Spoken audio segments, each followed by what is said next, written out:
Hey friends, welcome back to my channel. It's Tori.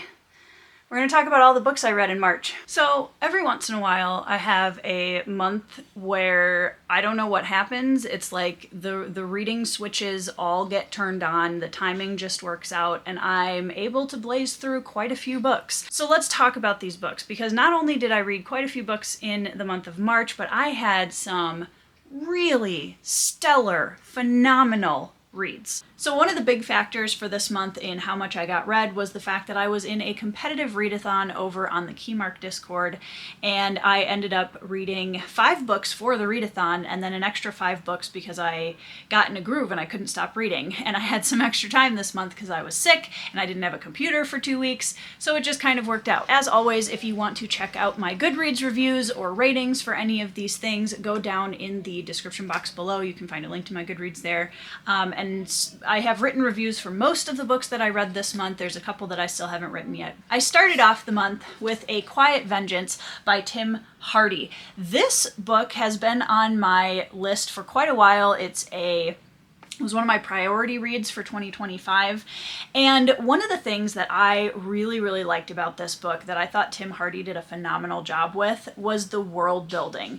I find it really fascinating when an author takes a world backwards in time. We had an industrialized style era at one point. We had technology that has now been lost or has gone backwards, and we've kind of come back to a more ancient style world. And that is how he built the setting for A Quiet Vengeance, which I really, really liked. There are 2 main characters in this book who meet during childhood. One is a street urchin, one is a prince, and they have a run-in in childhood, which then has repercussions throughout the rest of their lives up until the point where they become adults and meet again. Like I said, my favorite part of this book was definitely the world building. I'm really intrigued by that kind of a setting, and I did think that Tim Hardy did a really good job giving us just enough detail to be intriguing about the age of technology that was long past, and also at the same time really grounding us in that immersive, gritty, ancient world kind of feel. Both of the main characters in this book I was invested in for the most part. I thought that their trajectories were really interesting. There were a few moments where I felt like the character motives were potentially a little bit plot driven, but overall I was really pleased with this read, and I would recommend this for anybody who's looking for a standalone fantasy that has some really interesting world building. Next book that I read was a read along on my Discord, and that was The River We Remember by William Kent Kruger. I was initially put onto this author by the guys who do the Quilluminati Book Club, and that was, of course, Philip Chase, Mike's Book Reviews, Brian Bell, and John from Talking Story, and they read Ordinary Grace by this same author and absolutely loved it. And I had heard the name before, but I didn't realize that the author was actually a local Minnesota author, which is very, very cool, and I was very excited to try some of his books because I do love being able to support an author from my home state. The River We Remember was my first book by Kruger, and I enjoyed it. I think for me where he really shines is capturing the essence of small town, and he has the tension that surrounds the mystery and the murders and the kind of thriller aspects of this story is a little bit softer. It's not what I would consider really gritty, in-your-face kind of thriller vibes, but it's just this slow tension build throughout the story, which I really enjoyed. A lot of his descriptions of the setting were really evocative, and I enjoyed that aspect of it. I'm really looking forward to reading some of his other books because I've learned that they don't have as much of the content that I bounced off of in this book. There's a lot of sexual violence in this book. There's a lot of it. And I felt after a while that it was kind of, in a way, the answer to everything all the time. And that got overburdened for me, and I didn't love that. I thought there were some really fantastic moments in this book, and I definitely will be continuing with one of his other works, probably Ordinary Grace. I know This Tender Land also has a lot of really high ratings, and I'm really excited to read that one. So I definitely will be continuing with more William Kent Kruger because I like his writing style a lot.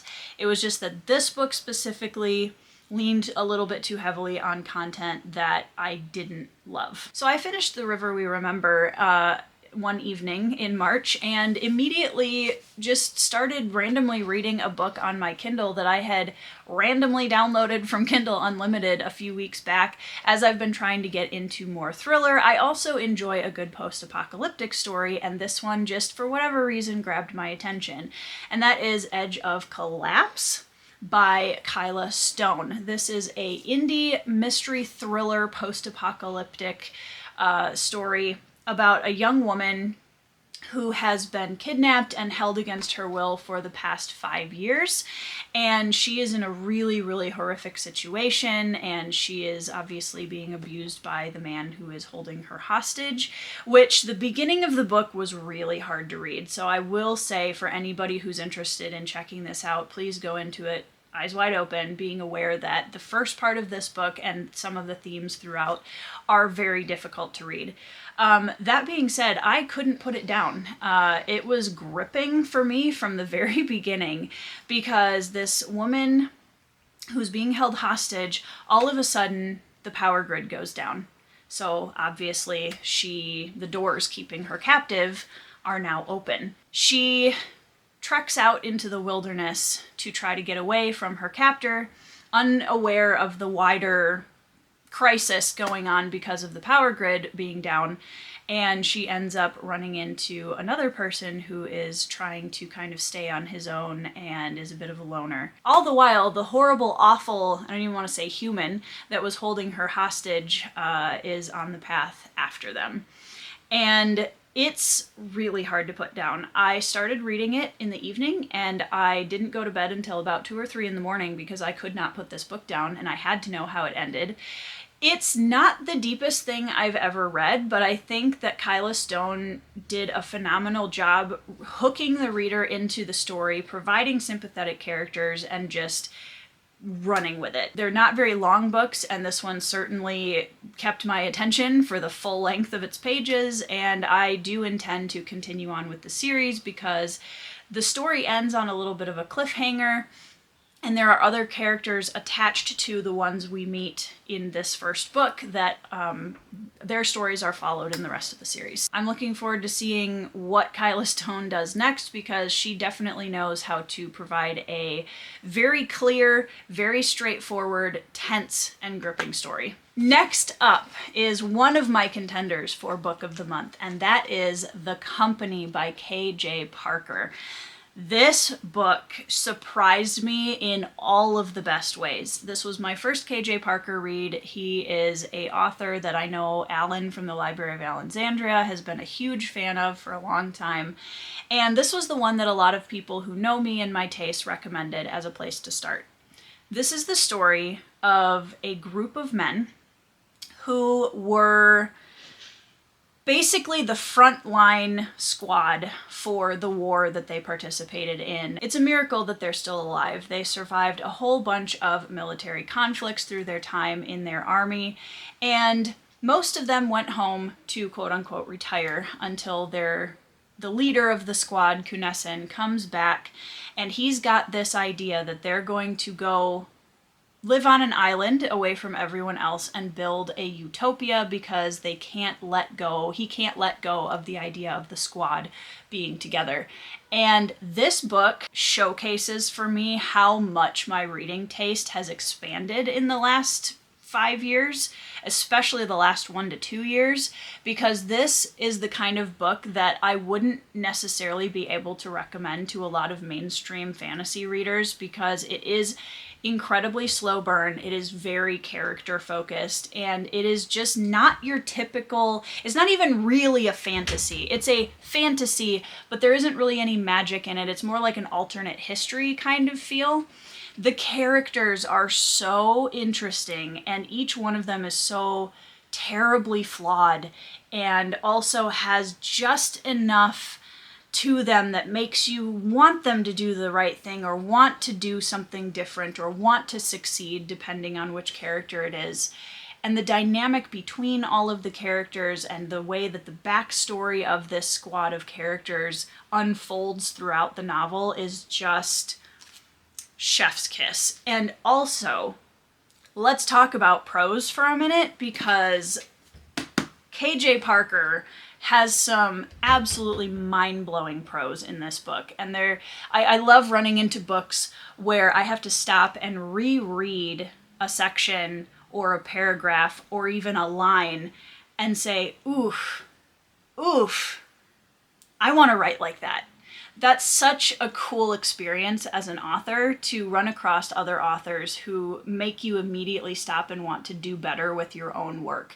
And KJ Parker definitely pulled that off for me. I absolutely loved this book. I loved it so much. I wanted to reread it the minute I put it down. There's so many things about this that really speak to my reading tastes, and I really enjoyed this a lot. So if you're looking for something different and you're not fussed about whether or not a book has a ton of magic in it, but you like a deep, slow burn, flawed character study, please pick up this book because it is phenomenal.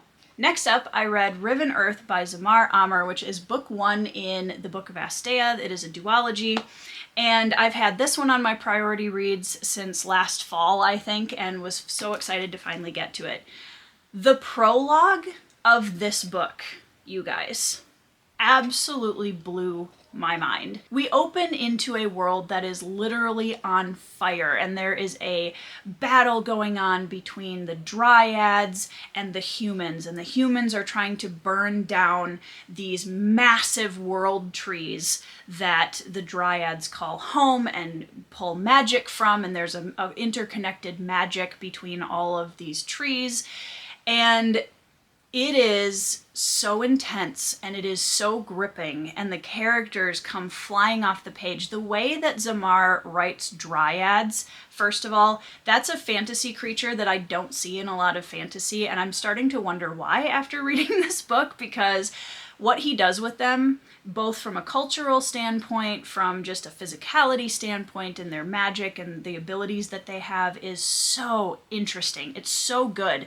And that was hands down my favorite part of this book. I think the world building in Riven Earth is really, really powerful. The prologue, as I mentioned, then gives way to chapter 1, where we jump ahead in time, I think about 12 years, to where we are now in a human society, and we are learning about characters that will become the POVs through the rest of the story.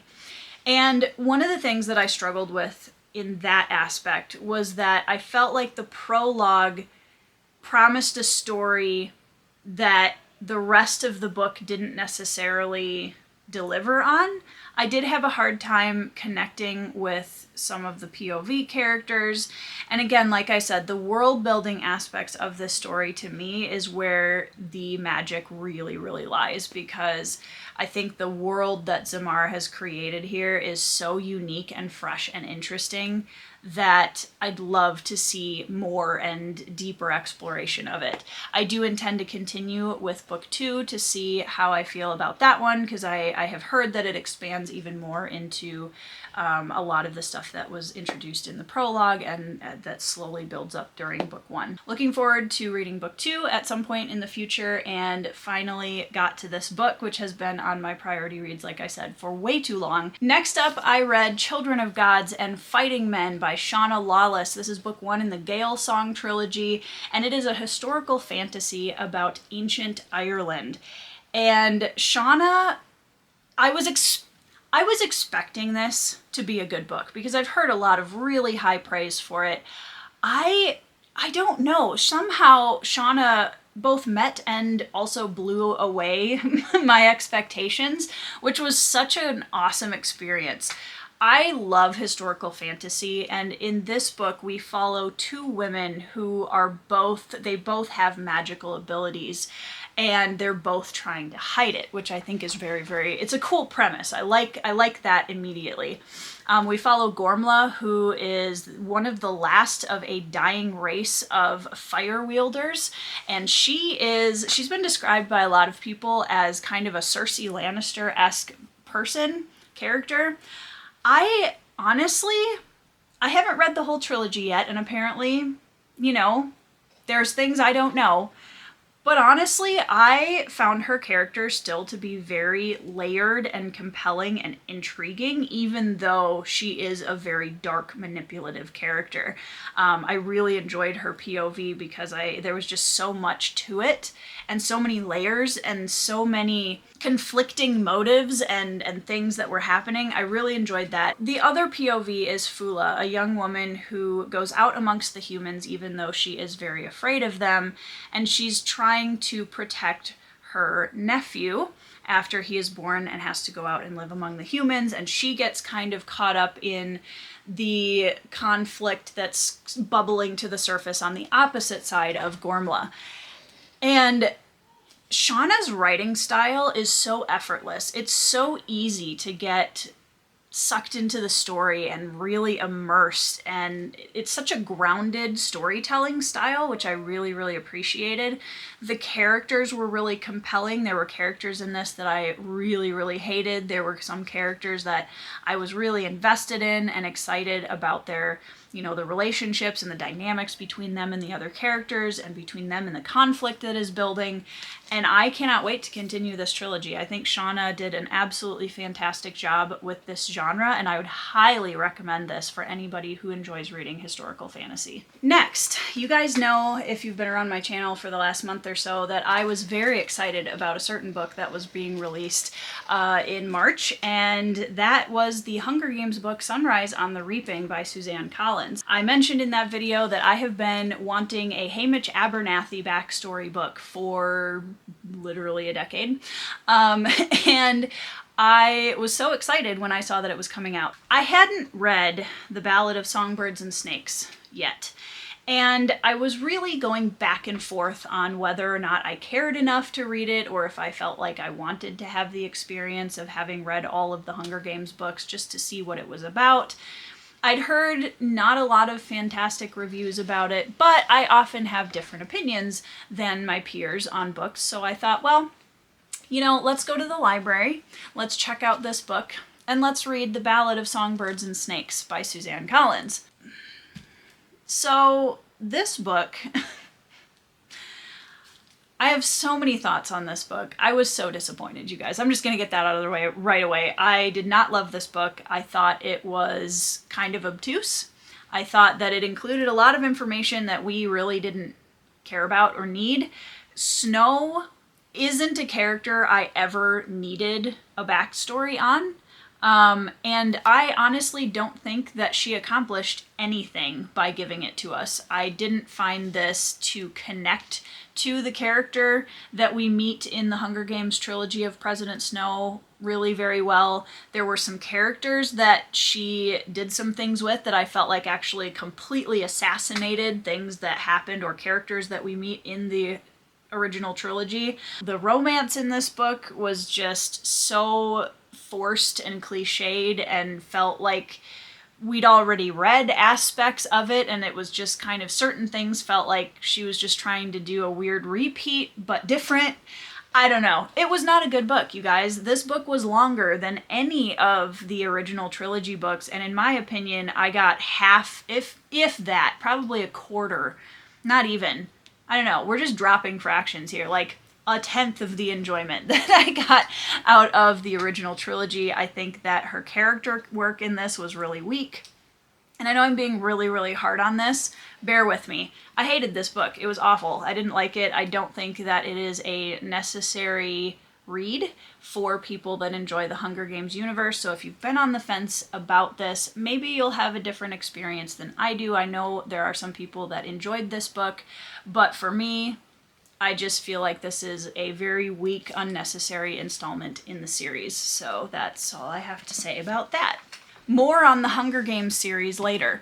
Let's move on to my next book of the month Candidate, which was an audiobook that I have been listening to with my husband for the last couple of months, and that was The Fifth Elephant by Terry Pratchett. This is book 5 in the City Watch series within Discworld, and I have not been quiet about my love for this series. It has very quickly risen through the ranks to be one of my absolute favorite fantasy series, and you will see it on my top 10 fantasy series list coming out in a couple of months, because Terry Pratchett has just hooked me into this series, and I love it with my whole heart. I love these characters, I love the story, I love the humor, and Fifth Elephant surprised the heck out of me because I wasn't anticipating loving this particular installment of City Watch as much as I did.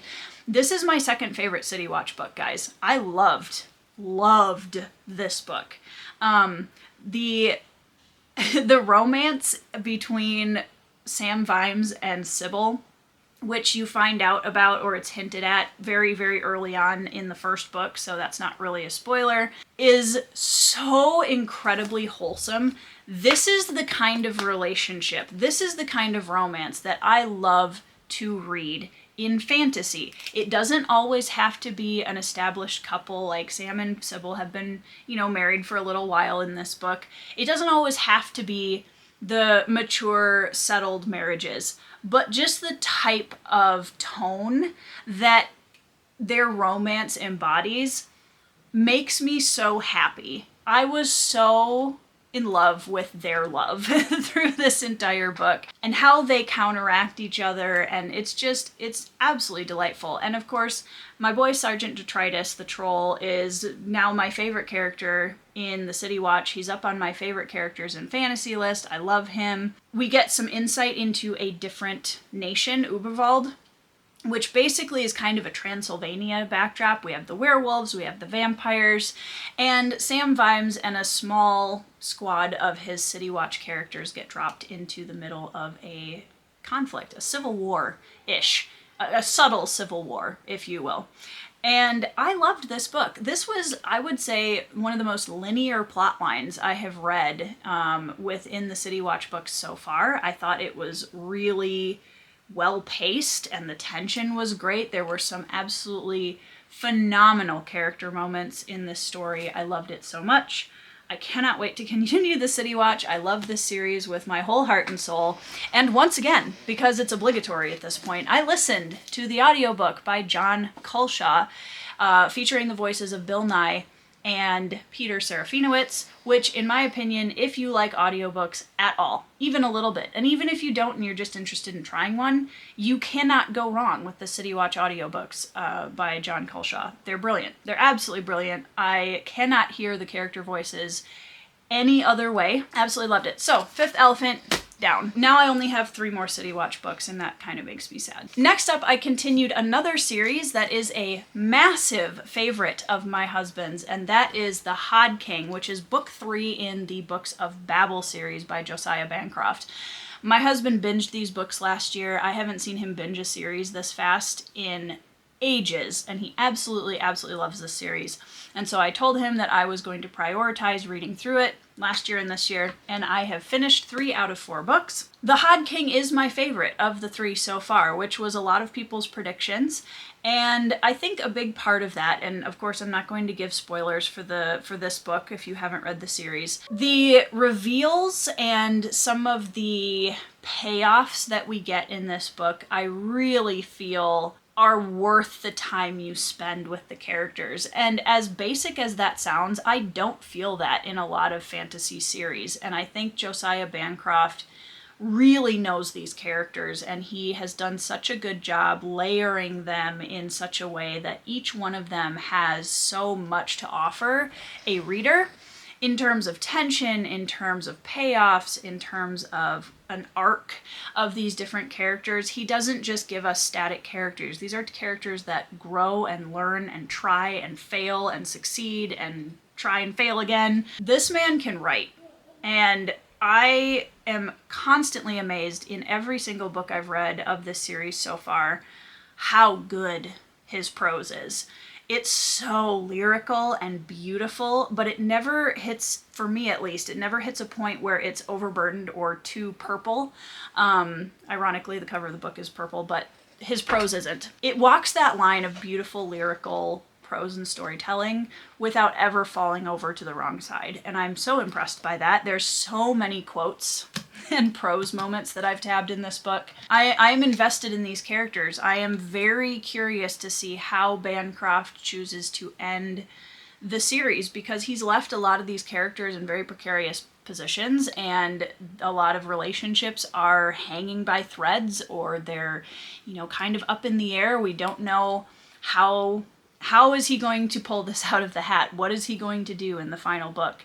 But I think of the three, this one is definitely my favorite installment so far, and I'm looking forward to finishing out this series with The Fall of Babel, number 4. So for those of you who are feeling maybe a little bit down after my review of The Ballad of Songbirds and Snakes, take heart, because I'm now going to talk about Sunrise on the Reaping, which is the Hamish Abernathy backstory Hunger Games book by Suzanne Collins. And this was my last read of March. I read it in a day and a half because I could not put it down. I struggled to get through Ballad of Songbirds and Snakes, you guys. I struggled, and I almost DNF'd it like 3 times. But I got to the end, and I thought, oh boy, like, if Sunrise on the Reaping doesn't do it for me, I'm going to be so sad. I'm going to be so sad, because Hamish is my favorite character in the original trilogy, and I've been waiting for this book for so long. Don't let me down, Suzanne. And I'm happy to say that Suzanne Collins did not let me down with Sunrise on the Reaping. I was so happy about this book. Is it perfect? No. Did it give me the vibes and the depth to Hamish's character that I desperately wanted? Yes. She tied in so many Easter eggs with the original trilogy, and instead of like Ballad of Songbirds and Snakes, where I felt like those Easter eggs actually took away from characters and events of the original trilogy, this one added so much depth to some of the characters, and not just Hamish. We meet a lot of familiar faces in this story, and the way that she handles it was just so good. It felt like that kind of return to form, right? Where this feels like the tone of the original trilogy. It's a tall order, I think, to go back in time with a character that's already so well beloved and already so well established, and be able to give a backstory that adds to what the fans already know and love. And that's a tall order, and like, shout out to Suzanne for really doing a good job with it, because everything in this book gives us a clearer picture about who Hamish is when we meet him at the beginning of Hunger Games, why he is the way he is, and the decisions that he makes through the original trilogy of the Hunger Games.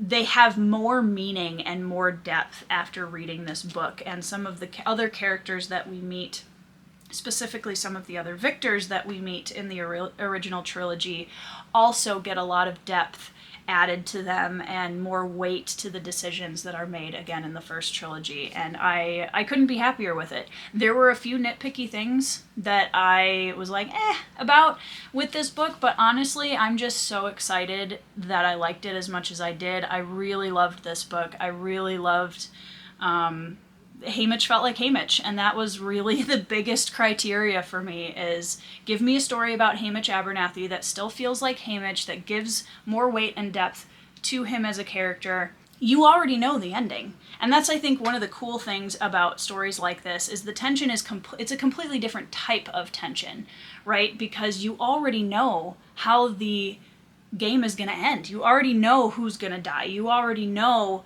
what happens after this, years after this book. You already know all of that, unless you're starting with this book, which in that case, you don't. But for most of us, we already know where this ends. And despite that, the tension is still there. The dread that builds up through the story of how is she going to do this? Who is going to die in what way? How is Hamish going to deal with this?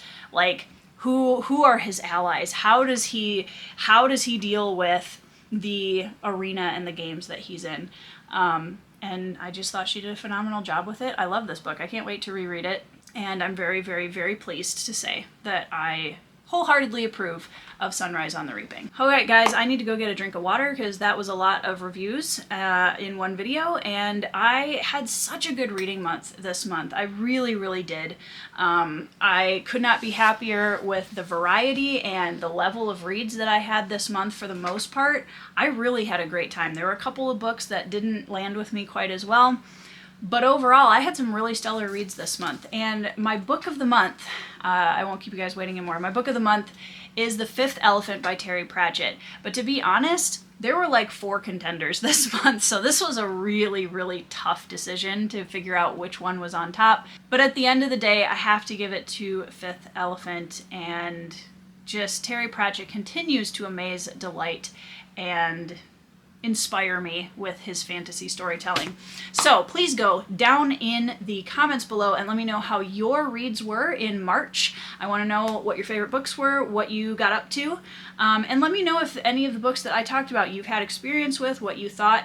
If you've read Sunrise on the Reaping, I know a bunch of people are currently reading it. Let me know what you think down in the comments below. I'd love to hear about it. All of my social media links, access to my Patreon, and all of that kind of information is down in the description box below, so check that out if you would like to. And I hope you guys are having a good week. I hope you are reading 5-star reads, and I will see you in the next video.